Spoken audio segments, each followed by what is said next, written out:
Be Wealthy and Smart, episode 931.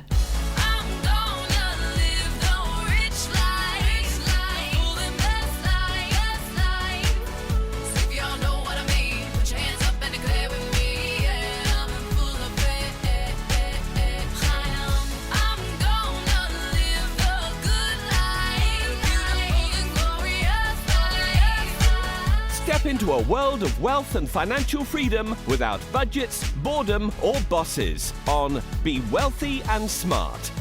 And now, here's your host, Linda P. Jones. Welcome to Be Wealthy and Smart. I'm Linda P. Jones, America's Wealth Mentor, empowering women and men worldwide to financial freedom. On today's show, we're going to talk about home renovations because there's all of these TV shows that are talking about home renovations, but nobody really tells you which ones are a good investment for you and which ones are not. There are home renovations that will pay off big time for you and will add a lot to your sale price. And there's other renovations that you could do that would actually detract from buyers and would subtract from your sales price. So this article comes to us from Go Banking Rates. It was written by Jordan Rosenfeld, and it's about renovations to make and skip before selling your home. So I'm going to group together all of the negatives and put them one after another, and then I'll put together all of the positives and we will list them one after another because this article kind of goes back and forth between positives and negatives, and I think that's confusing.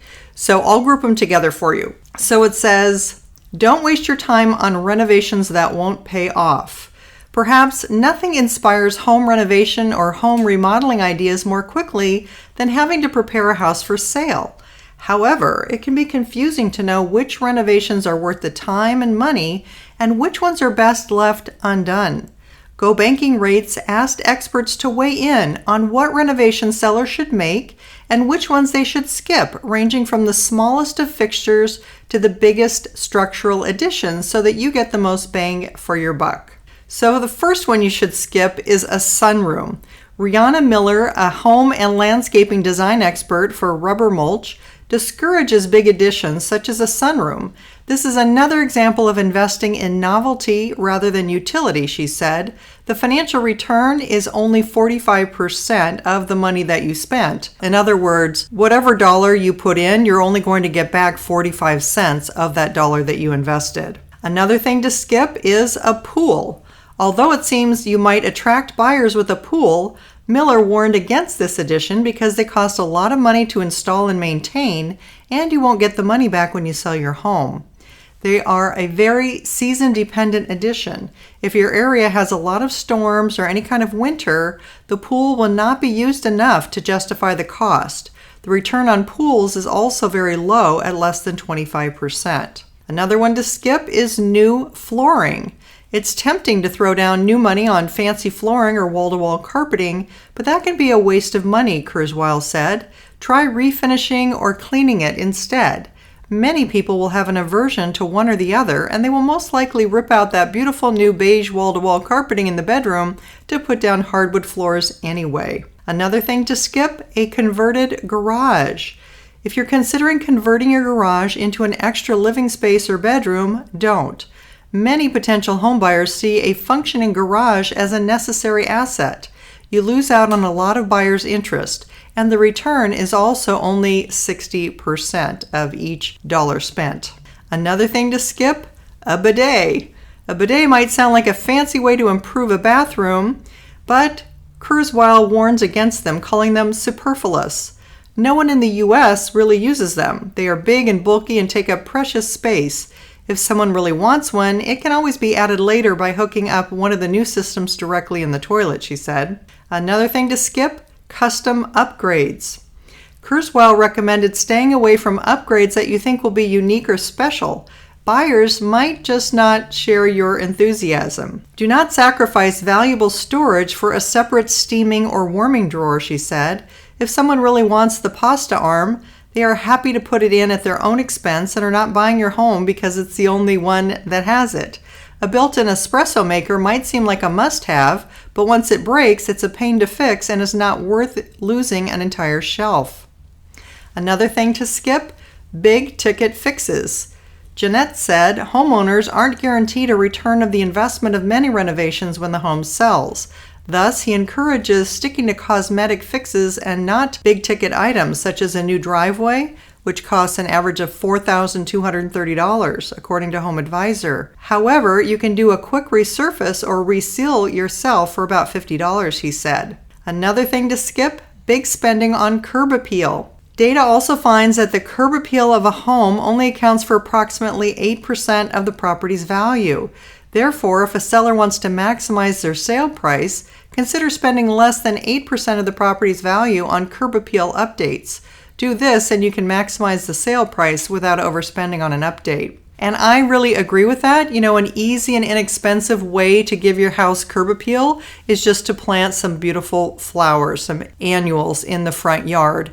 And that way it gives you color, it gives you cheeriness, and it gives you a brightened look when people are driving by and just makes your house look more appealing. So that doesn't cost very much money, and that's really a good curb appeal fixer. Another thing to avoid, renovating more than your neighbors. Benjamin Ross, a realtor with Mission Real Estate Group in Texas, recommended you pay attention to your neighbors' homes before upgrading. It would be wise to look at the comparable homes that are for sale in your neighborhood. Pay close attention to functionality and upgrades, as potential buyers will likely compare your home to these homes. This comparison will serve as a guide to which types of renovations from which you may benefit. And I agree with that. When you are looking at comparable homes in your neighborhood, you want to see what homes have sold, what did they sell for, and what did they have that was in an improved situation from your home, and what does your home have that's more improved over the home that's sold. So that gives you some idea of what certain renovations might be worth to work on. Another thing to skip, anything built in. Real estate agent Ashley Baskin, who serves on the advisory board for Home Life Digest, said to steer clear of anything built in, such as bookshelves and entertainment centers. These are nice for your specific life, but they're too specific for buyers. This is one of the reasons media rooms, theaters, and offices are ranked low on the list for return on investment. Not everyone needs or wants them, she said. Also skip additions. It might be tempting to add square footage thinking it will pay off in the sale price, but Baskin discourages doing so. Additions may add to the overall square footage of the home, but in general, additions do not pay off. This includes kitchen, bathroom, and bedroom additions. She said the initial cost is high and won't necessarily bring you more money at sale time. Additions make more sense when you really need the added space and will stay in the home long enough to enjoy it. Also skip a new roof, but have it inspected. Kershawn Bulsara, a partner at Roofmaster in the Canadian province of Ottawa, suggested you probably don't need to renovate or replace your roof, which can cost a lot of money, but it is worth having it inspected to build confidence for the buyer. Having it inspected will reassure the new homeowners that they don't have to worry about it or deal with it anytime soon, increasing the likelihood of them making a purchase. Also skip adding personal style or trends. Green cautions homeowners against any upgrade that reflects personal style or trends. Ornate and overly expensive fixtures in a bathroom, for example, are not necessarily going to provide a good return on investment. There should be a balance between expense, return, and appeal. She also suggested working with a professional stager rather than trying to stage the home yourself. All right, those are all of the negatives to stay away from. Now, what are the positive things they recommend? First, add a deck. People love having an outdoor entertainment and living space, so adding a deck for barbecuing and such has a high return on investment of 83%, Miller said. She recommended it be properly finished and weatherproofed so it will last for years to come. It will also be looking its best when it's time to sell instead of a rickety eyesore. Another thing to add, changes to kitchen countertops and cabinets. A good place to focus your renovation energies is on the kitchen, Baskin said. Start with countertops because they are the most visible and can be a quick and easy replacement. Next, you should refresh the cabinets. For cabinets that are structurally in good shape, you simply can paint and reface them, but if they're falling apart, it's better to replace them, she said. Next, yard improvements. Carol emphasized a simple way to renovate for little cost, yard work. Remove overgrown shrubbery and trim other plants, leaving a few select attractive things in place to accent the house. He advised adding colorful flowers for some pop and throwing mulch down over the rest of it for a well-kept look. And I really agree with all of that. I think yard improvements make a huge first impression. Also, add a sparkling bathroom. Travis Carroll, an agent with the Oxford Property Group in New York, pointed out that there is nothing more off-putting to a buyer than a dirty or a run-down bathroom. Bathrooms are gross if we really think about it, he said. If you are not good at deep cleaning, he recommended hiring a professional service to clean your bathroom. Use a pressurized steam cleaner if necessary for stubbornly stained grout. If cleaning doesn't cut it, he recommended that you recalc the edges where small gaps have formed over the years. Those gaps show the buyer that you didn't care and neglected it, he said. You also want to add an all-season outdoor space. For smaller houses, Romana King, Director of Content for the Canadian real estate website Zolo.ca, recommended creating an all-season outdoor space, particularly one that can lend itself to outdoor dining. She said sales figures show that well-planned and executed outdoor spaces contribute 10 to 15% of a property's value. You also want to make lighting improvements.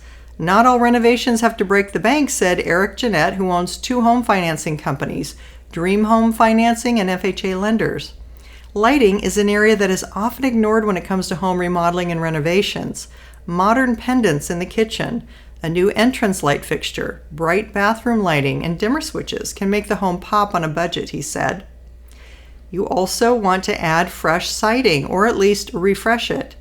Nothing affects your home's curb appeal as much as siding, Miller said. She recommended replacing vinyl siding with a stone or brick veneer on part of your home, such as an entryway. If nothing else, give your exterior a good power wash, she said. You'll be amazed at how it improves the presentation of your home once the dirt and grime buildup is removed. Also, upgrade the garage doors. If you want to put some time and money into your garage in a way that will pay off, Miller said upgraded garage doors bring a 98% return. Plus, a new door will make your home more attractive to a prospective buyer. An upgraded garage door adds curb appeal, as well as being a tangible piece of security for potential buyers. A sturdy garage door is much more preferable to a flimsy one, Miller said. You also want to add paint, but remove wallpaper. Green said sellers would be amazed at what a little paint can do. The ROI, return on investment, on this is huge. If patient and willing, homeowners can paint themselves, which makes it even more cost-effective, she said. She suggests a neutral, light color to give the greatest appeal to the most buyers. If a house has wallpaper, it's worth taking that down and painting the walls. This is a messy job that most buyers do not want to take on, she said. Next, kitchen upgrades. Kitchens are decision-making rooms, said licensed broker Rebecca Green with Hassan Company Realtors in Oregon. While she doesn't recommend an entire kitchen remodel before selling, she said she has seen an upgrade or two pay off. I often work with sellers on freshening up their kitchens with paint and perhaps new counters and backsplash. I've seen a $20,000 investment in a kitchen net a seller an additional $50,000. And finally, first-class bathroom cabinets. According to real estate agent Danielle Kurzweil in New York, you should focus your renovations on bathrooms, particularly cabinet space. Bathrooms are a chance for you to build an oasis of tranquility in your home, she said. Certain upgrades are a necessity. Oversized medicine cabinets with mirrored insides and hidden electrical outlets are a must. Double vanities are even better because people want the space to spread out their things, especially when sharing a bathroom. A thick marble or marble equivalent top is a bonus. Well, there you have it, the renovations to make and skip before selling your home. I thought this was timely with a lot of transactions going on, both buyers and sellers. It'll give you some things to think about. And if you are selling, maybe it'll be what you needed to hear to make the right decisions to get the best sales price. I want to remind you we have the Summer Sizzle Review Contest going where I'm giving away 35 prizes. 20 people will win my Wealthy Mindset Blueprint audio sets valued at $197. 10 people will win my Wealth Heiress book signed by me, and that book is on the list of all-time best wealth books by Book Authority. Men and women love that book. And 5 people will win a one-on-one wealth mentoring session with me. All you need to do is leave a podcast review for Be Wealthy and Smart on Apple Podcasts. That will automatically get your name entered into the drawing. Or if you have an Android phone or you listen to Be Wealthy and Smart somewhere other than Apple Podcasts, leave your review there, take a screenshot of it, and email it to me at lpjhome@gmail.com, and I'll make sure to enter you into the drawing. Also, if you've read the Wealth Heiress book and leave a book review on Amazon, that will get your name in the drawing 2 times. All the reviews need to be done by September 19th, and on the September 20th podcast, I will be announcing the winners. That is Monday coming right up, so make sure that you tune in and see if you've won. That's all for today. Until next time, live the good life and be wealthy and smart. Thank you for listening to Be Wealthy and Smart with Linda P. Jones. Share the wealth and tell your family and friends about the show. Check out our website, blog, and social media for more riches at www.bewealthyandsmart.com.